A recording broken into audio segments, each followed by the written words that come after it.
আজকে রাষ্ট্রপতি বরাবর বাংলাদেশ সম্মিলিত সংখ্যালঘু জোটের পক্ষ থেকে স্মারকলিপি দিতে যাচ্ছি। আমরা চাইলে আজকে কয়েক হাজার আমাদের সমর্থিত জনগোষ্ঠীকে নিয়ে আমরা রাষ্ট্রপতির ওখানে যেতে পারতাম। আপনারা ইতিমধ্যে দেখেছেন যে শাহবাগে হাজার হাজার সনাতনী জনতাদেরকে নিয়ে আমরা প্রতিবাদ করেছি, কিন্তু আমরা বড় দুঃখের সাথে বলতে হচ্ছে যে আমাদের সাংবাদিক বন্ধুদের এবং বাংলাদেশের প্রথম সারির মিডিয়াদেরকে আমরা আমাদের পাশে পাইনি বললে হাতে গোনা কয়েকটি ছাড়া আসেনি বললে এটা আমাদের জন্য অনেকটা দুঃখজনক। কারণ আপনারা জানেন যে সারা বাংলাদেশে প্রথম আলো রিপোর্ট সহ ন্যাশনাল ইন্টারন্যাশনাল অসংখ্য রিপোর্ট হয়েছে এবং দেশীয় এবং বিদেশীয় প্রচুর গণমাধ্যমে বাংলাদেশের নির্যাতনের চিত্র ফুটে উঠেছে। এত কিছু থাকার পরেও কর্তা ব্যক্তিরা, দায়িত্বশীল ব্যক্তিরা যখন বুকার মতো কথা বলে এবং নির্বুধের মতো কথা বলে যে বাংলাদেশের এগুলো সাম্প্রদায়িক, এগুলা হচ্ছে রাজনৈতিক, এটা আমাদের জন্য কত বড় লজ্জার, এটা আসলে বলা আরও বেশি লজ্জিত বলতে গেলে আমরা। আর সবচেয়ে বড় দুঃখ লাগে স্বাধীনতার 53 বছর পার হয়েছে, নির্বাচনের আগে এবং পরে সনাতনী সম্প্রদায় মার খেয়েছে।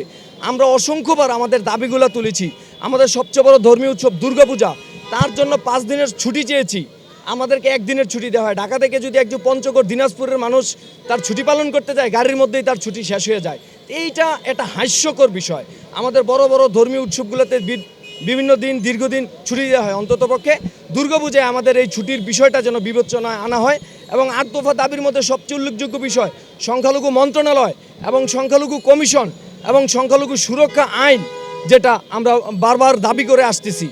এটা প্রত্যেকটা দেশের, আপনি বিশ্বের বিভিন্ন দেশে, গণতান্ত্রিক দেশে দেখবেন যে এই আইনগুলো রয়েছে, কিন্তু আমরা কেন বৈষম্যের শিকার হবো, আমরা কেন পাবো না? বাংলাদেশে 2 কোটির উপরে এখনও সনাতনী সম্প্রদায় আছে। ইউরোপের অনেক দেশ আছে যে 2 কোটি জনসংখ্যাই নাই।